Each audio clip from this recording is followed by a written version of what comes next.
On the crowded streets of Abuja, the city where dreams are made and broken, the evening sky turned grey with clouds heavy with rain. Before long, the rain began to pour. In front of the grandest hotel in the capital, a young woman sat on the wet pavement with a baby. Her worn-out dress clung to her body, soaked through, as she pressed her baby against her chest, trying to shield her from the cold even as she trembled. Her arms held the child like a fortress, as though her love could be enough protection from the storm. The baby wailed, her small face buried in her mother's neck. She rocked her slowly, whispering words too soft for anyone to hear. But even as she tried to comfort her child, her own tears fell, blending with the rain on her cheeks. People hurried past her. A few glanced her way before quickly looking elsewhere. Most ignored her completely, as if she were nothing more than a shadow. No one paused. No one asked if she needed help. They simply walked on, leaving her to whatever fate awaited her. Above her, the hotel rose like a castle of glass and gold. Inside, laughter and music floated through the air. Wealthy people in fine clothes celebrated and danced. There was food, warmth, and comfort. But outside, the forgotten woman sat in the downpour, her baby still crying in her arms. Just then, a sleek black vehicle pulled up in front of the hotel. The rear door opened slowly, and a tall man stepped out. His name was Daniel. He was one of the wealthiest men in the entire nation. People knew his face and respected his name. He wore an expensive suit, tailored perfectly, and his expression was calm as he prepared for an important business meeting inside the Grand Hotel. His assistant hurried to his side immediately, holding a large umbrella over him to keep the rain away. As they both walked toward the entrance, Daniel suddenly stopped.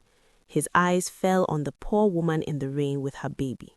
She sat there, shivering in the cold, holding her crying child as though her very life depended on it. Her body shook violently from the chill. Yet she continued rocking her baby with whatever strength remained in her. For a moment, the noise of the traffic and the honking horns faded into silence. All Daniel could see was the woman and her child, alone in the rain, abandoned by everyone who passed them by. Something deep in his chest tightened. It was a feeling he couldn't name. Slowly, without saying a word, Daniel reached for the umbrella his assistant was holding. He took it from his hand, walked past him, and stepped directly into the rain. His assistant stared at him in shock. No one expected Daniel, the billionaire, to walk into a storm for a stranger. But Daniel didn't care. He didn't stop until he stood right in front of the woman and her baby. When he reached her, he knelt down and held the umbrella over her and the crying child. The woman slowly raised her head. Her eyes were red and swollen from crying. She looked up at him as if she couldn't believe what she was seeing. "Please, stand up," Daniel said quietly. His voice was deep but gentle. He stretched out his hand to her. "Please, come with me. You and your baby shouldn't be out here in this rain." The woman looked at him, then at his outstretched hand. For a moment she hesitated. No one had spoken to her in kindness in so long. No one had reached out to her like this. Her lips quivered as she looked up at him again, still uncertain if he was real. Then, slowly, with trembling hands, she took his hand. Daniel gently helped the woman to her feet. Her legs shook as if they could barely hold her weight, and she leaned on him as though she might collapse without his support. Without another word, Daniel led her into the Grand Hotel. But the moment they stepped inside, every head turned toward them. People gasped. Whispers spread like wildfire through the lobby. They couldn't believe their eyes. The untouchable Daniel was walking side by side with a soaked, homeless-looking woman holding a crying baby. Murmurs filled the air. Who is she? Why is he helping her?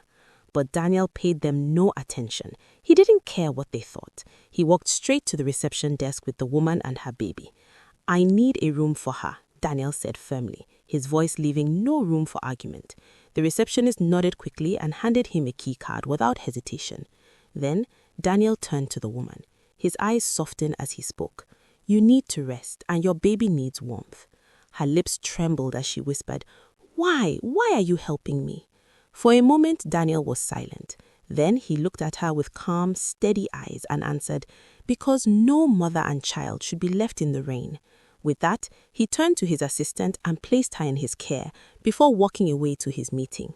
The woman held her baby tighter against her chest, fresh tears streamed down her face, but this time they were different. They were not the tears of suffering she had cried in the rain. They were tears of something she thought she had lost forever: hope. At the meeting Daniel attended, deals worth billions of naira were being discussed, but his mind was elsewhere. He nodded when necessary and signed the documents placed before him, but his heart was not in that room.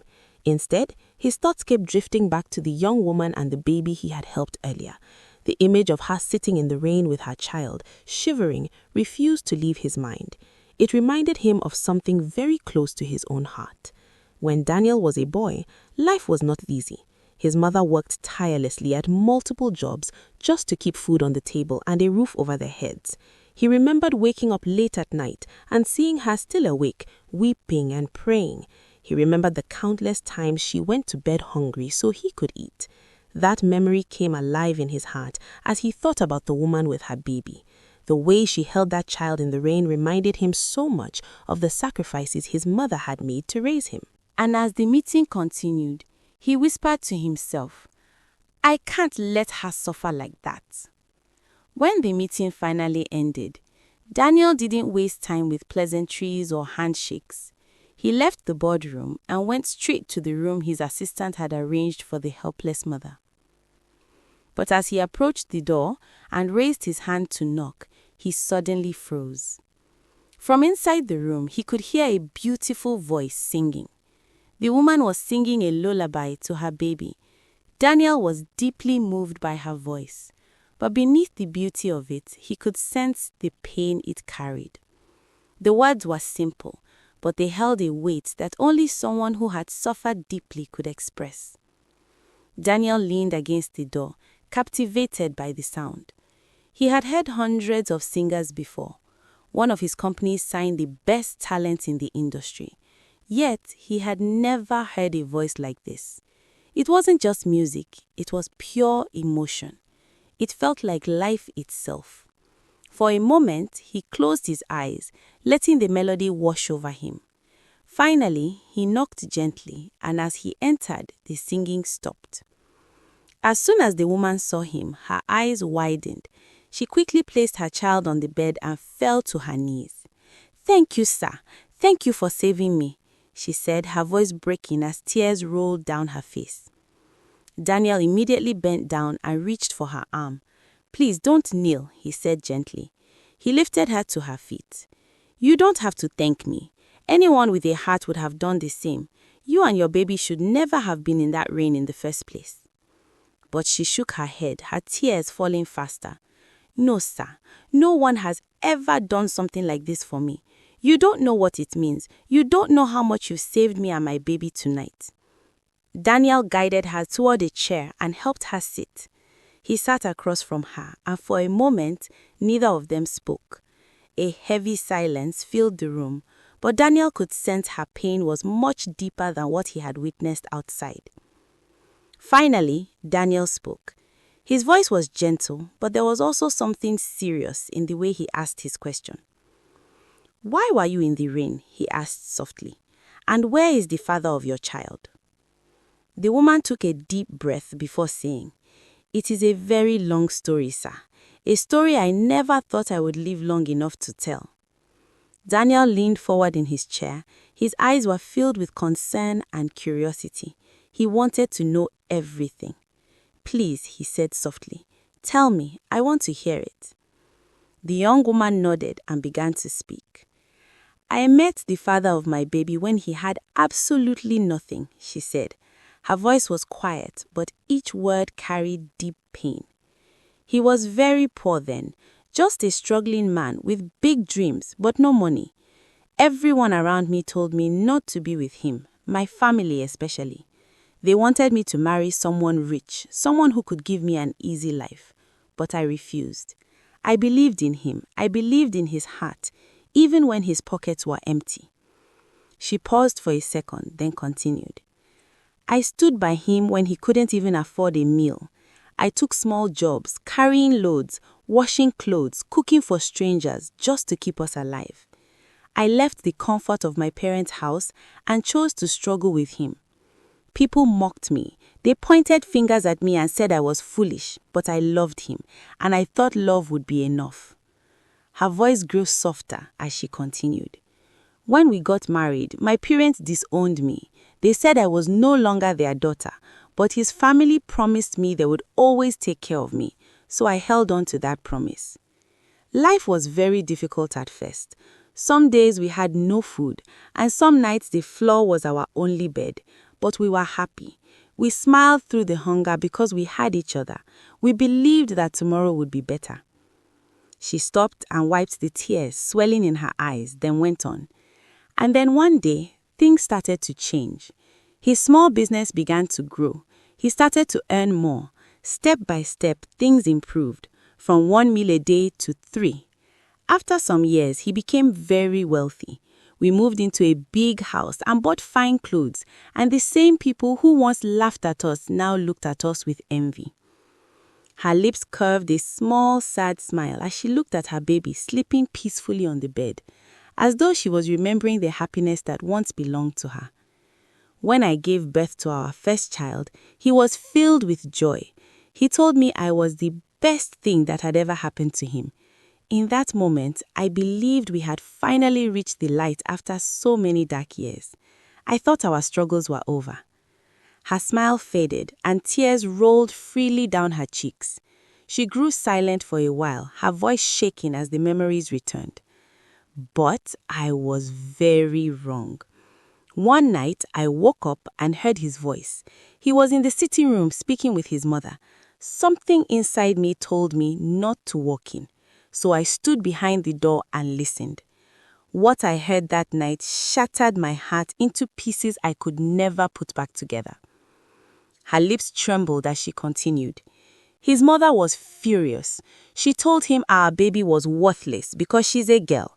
She said a girl could never carry on the family's name, that my daughter was useless. She told him he needed a son. Her voice grew weaker, each word carrying sorrow. I couldn't believe my ears. My child was only a baby, yet they spoke of her as if she was nothing. And my husband, the man I had given my whole life to and trusted with my heart, he sat there and said nothing to defend us while his mother poured out her bitterness. Her voice grew weaker still. From that night, everything began to change. He stopped looking at me with love. He yelled at me for little things. He no longer held my baby, and then he began staying out at night. She closed her eyes, and for a moment it seemed too difficult for her to continue. But then she forced the words out. One day he came home, but he was not alone. There was another woman by his side. He looked at me without shame and told me she was the one who would give him the son his family wanted. In fact, she was already pregnant for him. My tears meant nothing to him. My pain did not touch his heart.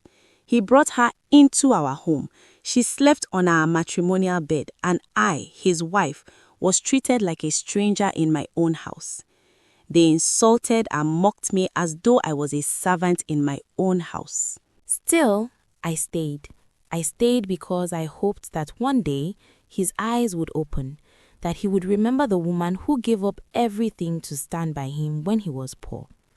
But instead, when his mistress finally gave birth to a male child, he threw me out. He chased me from the house I had helped to build with my sweat and my love. He sent me away with nothing, only my baby in my arms. That was all I had left. The room grew quiet and tears poured down her face. I begged him, she said, her voice shaking. I fell to my knees and cried at his feet. I told him of all the years I had stood by him, of the hunger we shared, of the nights I walked just to keep us alive, of how I gave up my family for him.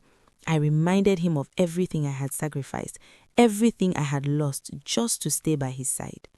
But he looked at me as if I was nothing, as if I was a stranger who had never known his name. Then he said the words that broke my heart forever. He told me to leave and never return. Her whole body shook as the tears became deeper. I walked out that night, she whispered. I had no place to go. I had no one to turn to. My family had turned their backs on me long ago because I chose him over them. So I walked, hoping I would survive. No one wanted to employ a woman with a child. No one cared enough to ask my story. I sat beside the hotel because I was tired, so tired. I had applied for a job at the hotel, but they told me the same old story, that they cannot employ a woman with a child. I had nowhere to go, and when the rain started, Her voice trailed off, and the tears flowed even more. The woman lifted her head slowly and looked at him. Her eyes were red and swollen, her face lined with sorrow. "That is why you found me in the rain," she said softly, "because the man I give my whole life to, the man I trusted more than anyone, threw me away for another woman." Daniel swallowed hard, his heart burning with anger and sorrow. No one should ever go through what you have gone through. His eyes grew wet as he absorbed her pain.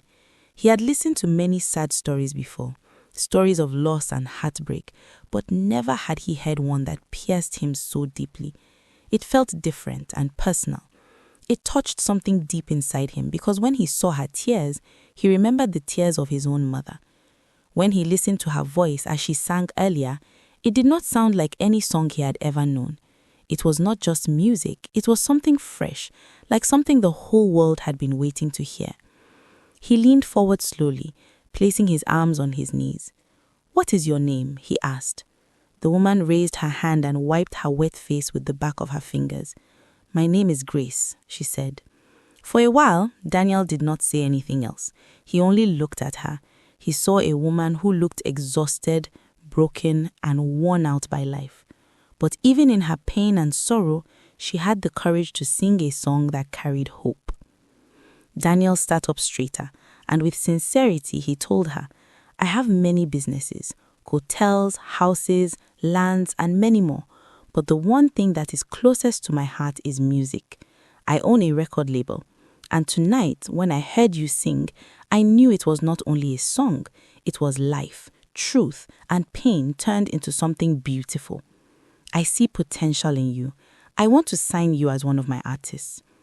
Grace's eyes grew wet again. She looked at him with surprise. "Me? Sing?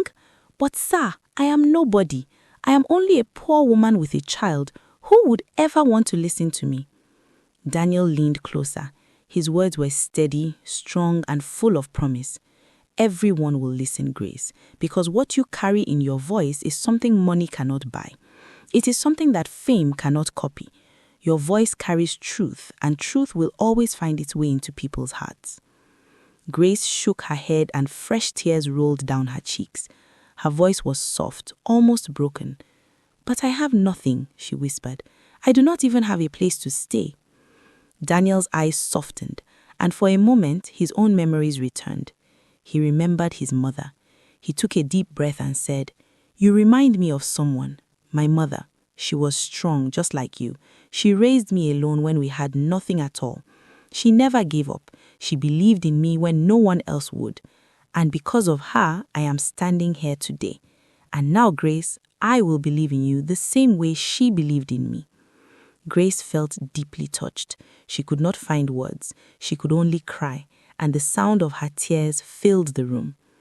Daniel leaned forward, his voice steady, kind, and full of promise. "You do not have to be afraid anymore. I will keep you safe. I will keep your baby safe. I will give you a home where you can rest. I will give you a stage where your voice can be heard.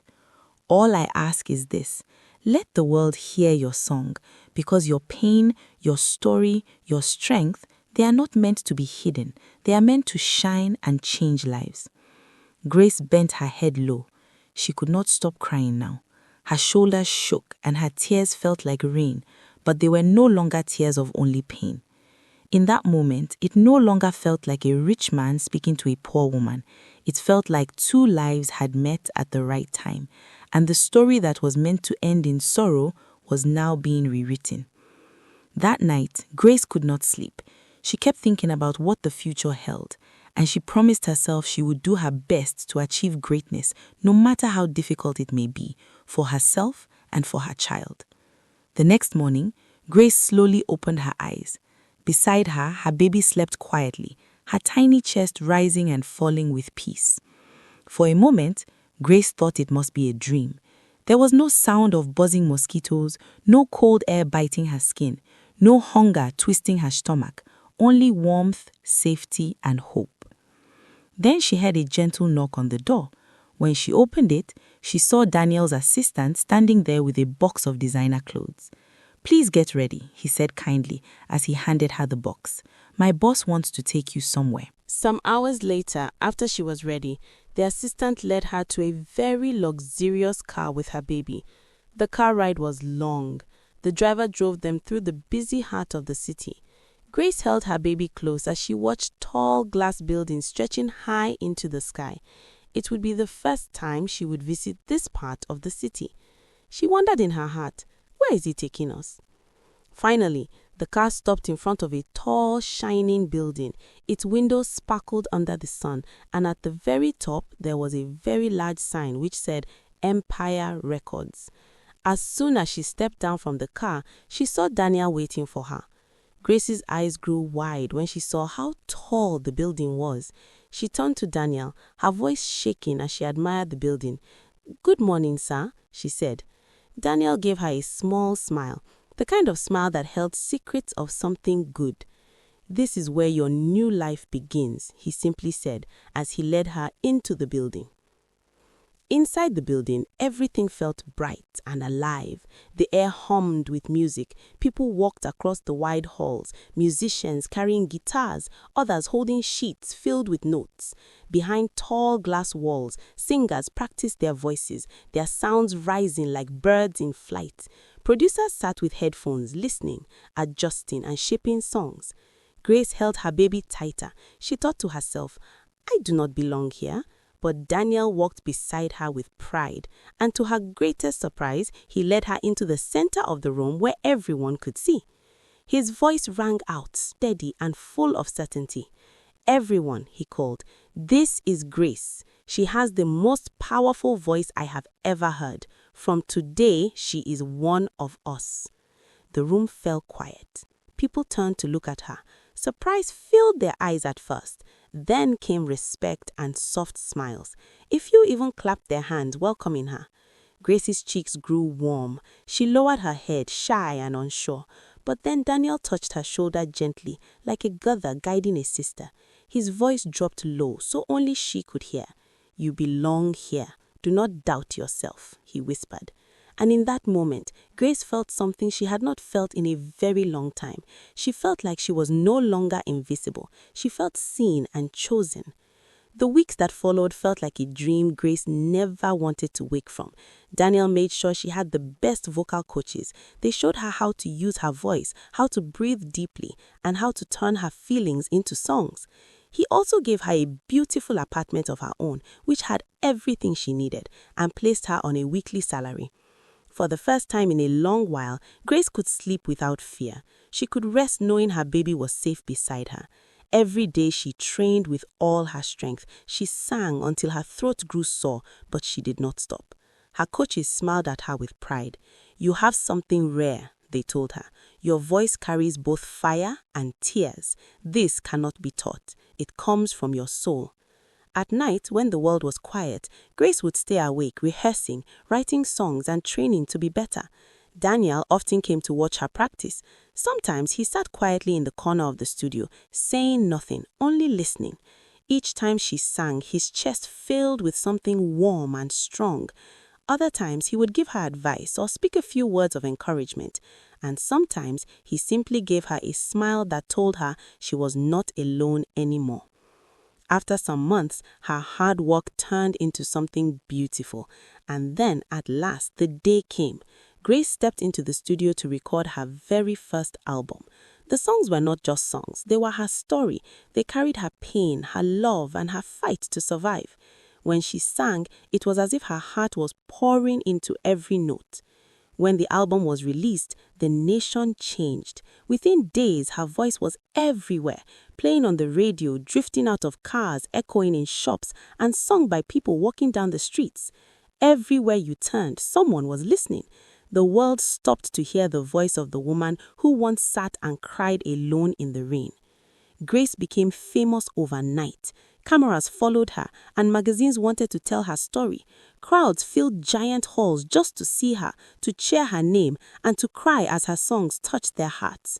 Grace stood on stages brighter and bigger than she had ever dreamed, lifting her voice to thousands who clapped, shouted, and cheered her name. But through it all, Grace never forgot where it began. She never forgot the night she sat outside, broken and cold, with no one to turn to. She never forgot how Daniel, a wealthy man with a kind heart, had stopped and seen her, not as a beggar or a burden, but as a woman worth saving. And each time she sang on stage, her eyes would search the front row until they found Daniel watching her with pride. While Grace's beautiful songs played on the radio and reached people far and wide, bringing smiles and peace to many hearts, something very different was happening in another corner of the city. Grace's husband, Chidi, who once promised her forever, got married to his mistress without wasting time. She was younger, full of beauty, and he showed her off proudly. He boasted of his perfect new life to his friends. He walked into parties with his new wife, holding her hand, smiling as if he had never known sorrow. He carried their children around with pride, speaking loudly about them, pretending that Grace and the years he spent with her never existed. But fate has a way of uncovering hidden truths when least expected. One fateful evening, in the middle of their grand new life, something unexpected happened. Chidi's young son suddenly collapsed at home. Panic filled the house as Chidi's wife screamed in fear. Chidi rushed to the boy, carrying him in his arms, and sped to the hospital, his heart pounding with fear.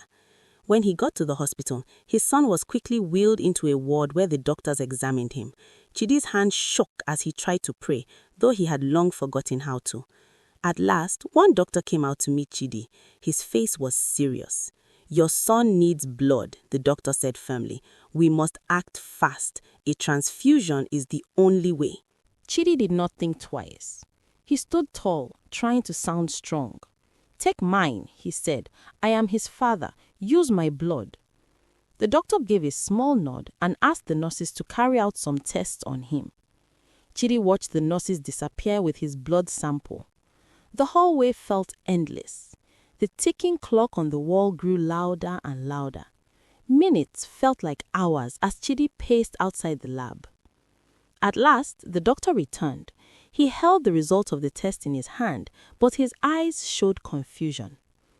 "Mr. Chidi," the doctor began slowly, "your blood type does not match your son's. You cannot give him blood." Chidi stared at him in shock. "That makes no sense," he said, his voice breaking. "I am his father." The doctor lowered his voice, almost whispering now. "Sir, I must tell you the truth. The results show you may not be his biological father." The words struck Chidi like thunder. He stood still, unable to speak. As the world he thought was perfect started to break apart around him, he stepped back, shaking his head again and again, his face full of disbelief. No, this cannot be true," he shouted. But even as he cried out, a tiny voice inside him whispered doubts he could not push away. He had to pay for blood from the blood bank to save his son, yet deep inside, questions began to rise. Questions that hurt and scared him, and he could not rest until he knew the truth. That night, with a heart full of fear, Chidi ordered a test that would decide everything. He asked for a DNA test, not just for the boy who lay weak in the hospital bed, but for the other 2 children his new wife had given him as well. However, he hid his discovery from his wife. Each day felt endless as he waited for the results of the test.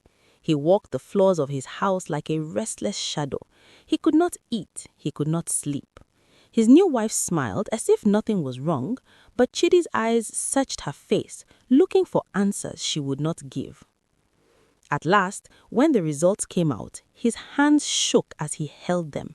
The paper felt heavy, as if it carried the weight of his whole world. Slowly, he tore it open. His eyes ran over the words, line after line, and with every line he read, his world collapsed. And then it struck him. The test confirmed his greatest fear. None of the children were his, not even one. Chidi's legs gave way and he sank to the ground. The paper slipped from his hands and scattered across the floor. His world, the perfect home he had built, the pride he had shown to his friends, the laughter he had once carried, was all a cruel lie. The man who had mocked Grace, who had walked away from her love, who thought he had traded her for a better life, now sat in the pain of his own choices. And far away, Grace's songs rose higher and higher, filling hearts across the world with joy and hope. While she shone brightly, lifted by her gift, Chidi sat in silence, alone, broken, humiliated, and left with nothing but the bitter taste of betrayal. He suddenly felt what Grace had felt when he betrayed her. Chidi's world shattered like broken glass. The result of the test was still burning in his heart. When he finally faced his wife, he held out the papers with shaking hands, waiting, hoping, begging for some kind of regret, some tear, or some apology. But she only looked at him with cold eyes, and her words cut him deeper than any knife. "You wanted male children," she said, without shame. "I gave you 3. What does it matter if they are not yours?" Chidi could not believe what he was hearing. His chest ached as the truth unfolded before him. The children he had carried on his shoulders, the ones he thought were his blood, belonged to another man. Not just any man, but her secret lover. She had used Chidi's wealth and his name to raise another man's children while still meeting her boyfriend in secret. Days turned to weeks, but the pain only grew. 1 week later, Chidi sat alone in his empty office. The test papers still lay on the floor where he had dropped them, their edges torn. The woman he had chosen over Grace, the woman he believed was better, was gone. She had packed her bags, taken the children who were never truly his, and walked away without looking back. And she did not stop there. She took him to court. She wanted half of everything he owned. The judge agreed. Piece by piece, he watched his empire crumble. His houses were divided, his cars taken, his bank account cut in half. The proud man who once walked tall, boasting of his riches, was now left with scraps of what he had built. His business, once the pride of his name, was slowly dying. Debts grew taller, and bills stacked up faster than he could count. The weight of shame pressed down on him. One quiet evening, as Chidi drove home in silence, his hands held the steering wheel tightly, his heart heavy like a stone. He reached out and switched on the radio. He hoped the music would push away the storm inside him. He hoped it would cover the regrets, anger, and endless questions in his head. But then a song began to play. A voice filled the car, carrying both pain and healing, both sorrow and hope. Every note reached deep inside him, touching places he thought had long died. Chidi's heart began to beat faster. He knew that voice. He could never forget it, not in 1,000 years. It was the same voice that sang to him in the dark, back when he was poor but full of dreams. It was the same voice that sang lullabies to their first child. Tears welled up in his eyes as he whispered her name, almost afraid to say it aloud. Grace. The soft music faded, and then the voice of the radio host filled the car, confirming his suspicions. And that, the man said proudly, was the latest hit by Grace Okafor, the voice that is touching millions across the nation, from tears to triumph. She is the woman everyone is talking about tonight. Chidi's hands shook on the steering wheel. His heart felt as if it might burst. The Grace the world now loved, the Grace whose songs were everywhere, the Grace whose name was on every lip, she was his Grace, the same woman he had once pushed out into the cold night with their child. Grace was now a celebrity. The woman he had mocked and left behind was now the voice that filled the world with beauty. He couldn't believe his ears. He didn't know how it was possible. Tears filled his eyes until he could no longer see the road. He pulled the car to the side of the road, turned off the engine, and buried his face in his hands. Her song kept playing, each word cutting deeper into his chest. While the whole world sang her name, his own name was buried under shame and ruin. That night, Chidi lay in his bed but could not sleep. No matter how tightly he shut his eyes, he still heard her voice. It echoed in his ears. Every note reminded him of what he had lost, of the love he had thrown away. He tossed from side to side, his pillow wet with tears and regret. By morning, he knew he could not run from it anymore. His pride was gone, but the ache inside him would not let him rest. Driven by guilt, desperation, and the faint hope of forgiveness, Chidi made a choice. He told himself he would find her. He did not know what he would say. He did not know if she would even let him stand near her. But one thing was certain.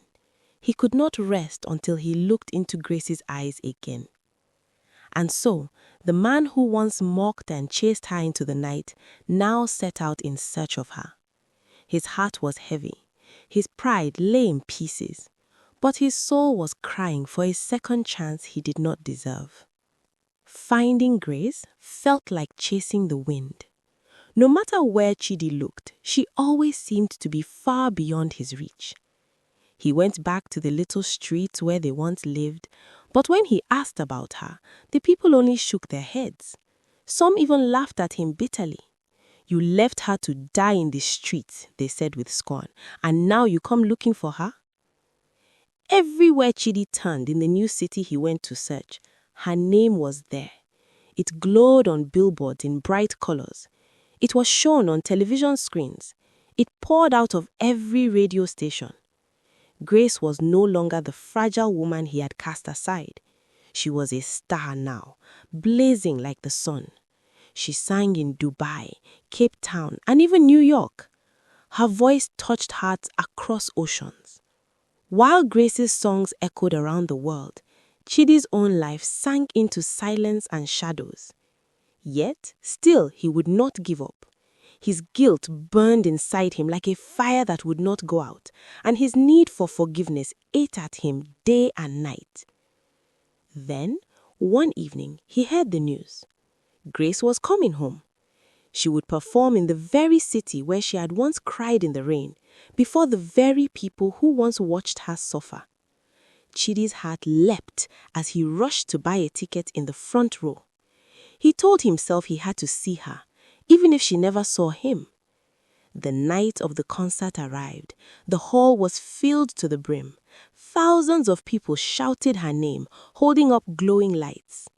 When Grace walked onto the stage in her sparkling gown, the crowd roared with love. And then her voice rose. It carried pain and healing, sorrow and triumph.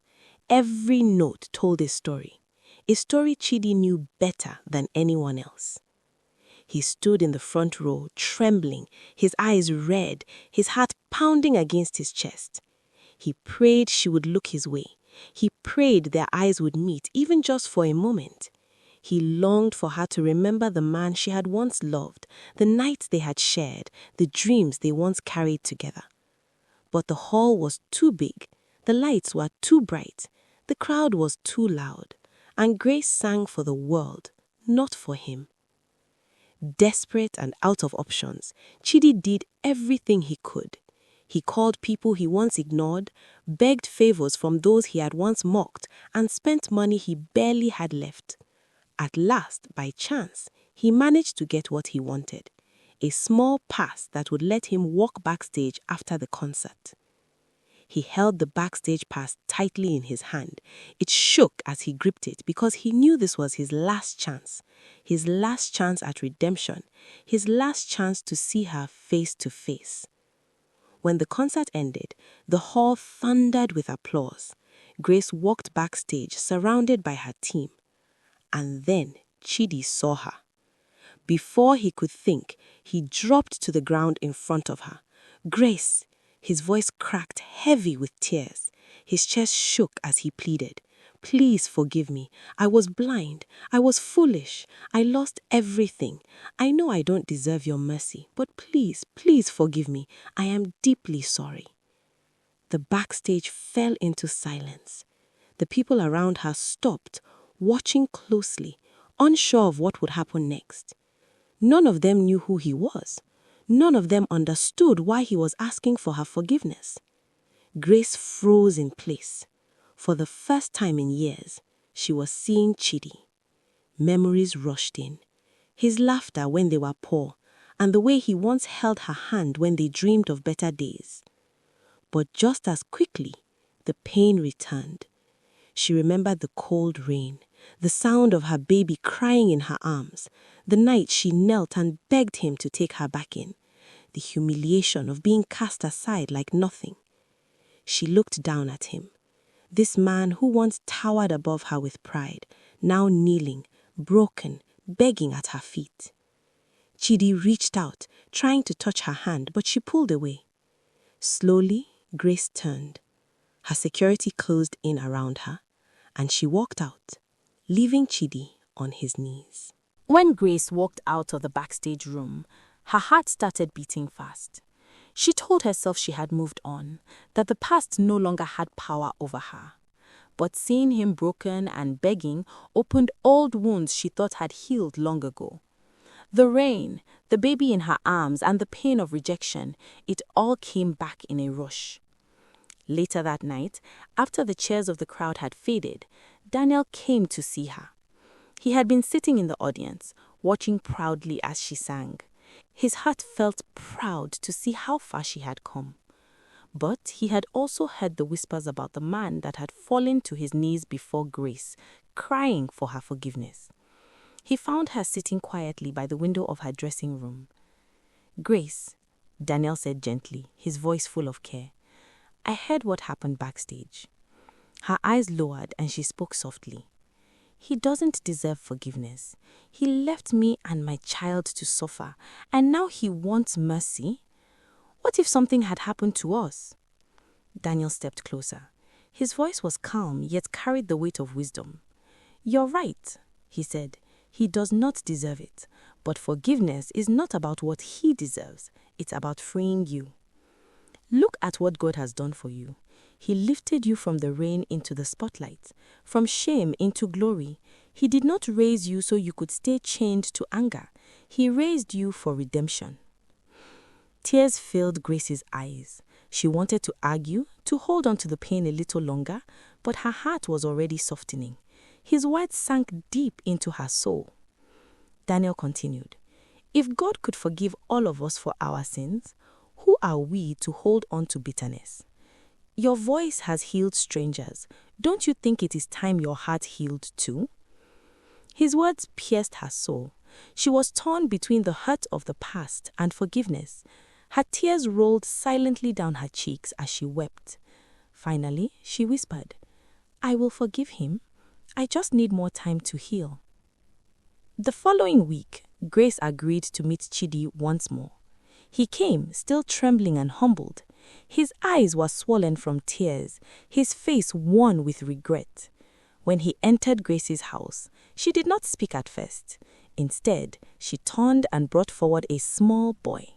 The child's eyes were bright, and he looked just like Chidi. "This is your son," Grace said softly. "You did not know because the night you chased me out, I was already carrying him. I was 2 weeks pregnant that night." The words struck Chidi like thunder. Tears streamed down his face, falling faster than he could wipe them away. He dropped to the floor once more, not only in shame but in gratitude and love. "Grace," his voice broke, "I am sorry. I was blind. Pride and greed poisoned me. I threw away everything that mattered. Please give me one chance to be the man I should have been." For a long moment, Grace stood still. Her heart was torn between pain and mercy. Then, slowly, with tears welling up in her eyes, she reached out and helped him up. "I forgive you, Chidi," she whispered. "Not because you deserve it, but because God has forgiven me too. If there is a second chance for us, let it not be for our past, but for our children's future." Chidi wept openly, his arms wrapping around both Grace and their children. In that moment, the chains of anger, shame, and regret were lifted, leaving only love and healing. And from a quiet corner, Daniel watched with a faint smile. His role had never been to claim Grace's heart. It was to guide her back to her strength, to remind her of grace. He had brought her from the rain into the stage, but the rest belonged to her, Chidi, and God, who had never left her side. Chidi spent the rest of his life making up for the past, and he never made the same mistake again. Grace's family also came begging for her forgiveness, but in the end, peace was restored. This story reminds us that life can turn around in ways we never expect. Grace was thrown into the cold rain with nothing but her child, yet God lifted her from shame into glory. She became a shining light, touching millions with her voice. And when the man who abandoned her returned broken, she chose forgiveness. Not because he deserved it, but because true healing comes when we let go of bitterness. Never despise the tears of today. They may become the song that heals tomorrow. Never look down on someone in their pain, because the same person may rise to become the star the world celebrates. And above all, forgiveness is not about the other person. It is about freeing yourself and opening the door to peace. What do you think, dear viewers? Was Grace right to forgive Chidi, or should she have walked away forever? I would love to read your thoughts in the comment section. Another very interesting story is coming your way in a few days. Make sure you subscribe to my channel and turn on your notification bell so you'll be the first to know when I upload it. If you enjoyed this story, please don't forget to hit the like button and share with your friends. Thank you so much for watching, and see you in the next story.